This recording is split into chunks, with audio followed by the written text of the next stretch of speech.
Itu je setakat ini.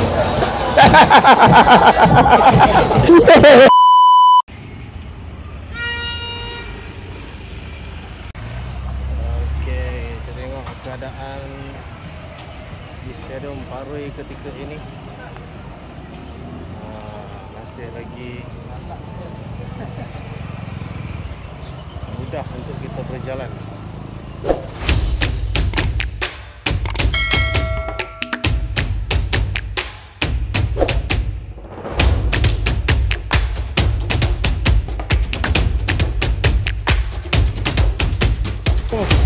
Nama Fairuz daripada Pilah, Sungai Dua. Sungai Dua Rosa. Malam ni saya tak banyak kita nak 3 poin saja. Dan tak nak main macam hari tu lah. Tak nak bagi longgar warna. Itu je lah bagi saya. Malam 2-0, 3-0. 2-0, 3-0. Okey.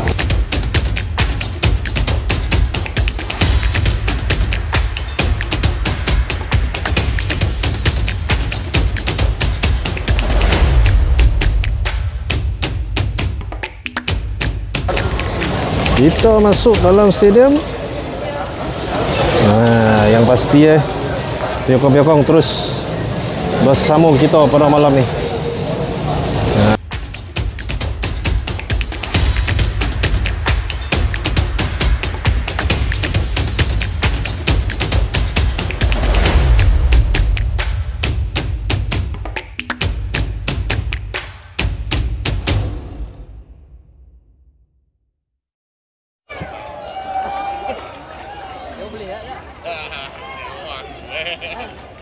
Directnya MB lah.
Game malam ni? Pada pandangan abang lah, game malam ni 70% lah untuk Negeri Sembilan. Ya. Tapi saya keseluruhannya bagi abang inilah tahap dia. Tak boleh lebih daripada itulah. Permainan sepuluh masa kedua barulah nampak Negeri Sembilan sebenar. Itu je setakat ini.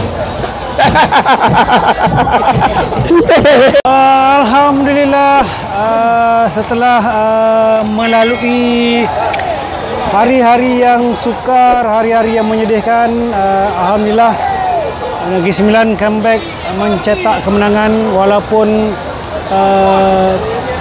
di Liga Super sekurang-kurangnya ianya sedikit bekalan semangat menjelang perlawanan kedua suku akhir Piala FA akan berlangsung minggu depan. Jadi kita harapkan agar momentum kemenangan akan terus diberikan oleh pasukan Negeri Sembilan. Alhamdulillah penyokong beramai, walaupun masih ada lagi yang sodih, tapi sekurang-kurangnya kita berikan mereka tempoh bertenang dan insyaAllah Negeri Sembilan akan comeback untuk game-game yang akan datang. Kita cuti lama kan, jadi banyak masa untuk kita prepare, touch up balik apa yang lemah. So kita harapkan Coach Nizam akan perhalusi setiap kelemahan, setiap ruang-ruang yang masih lagi kosong. Terima kasih semua sekali. Syapali TV, Ainan Football. Assalamualaikum. Hey! Ya.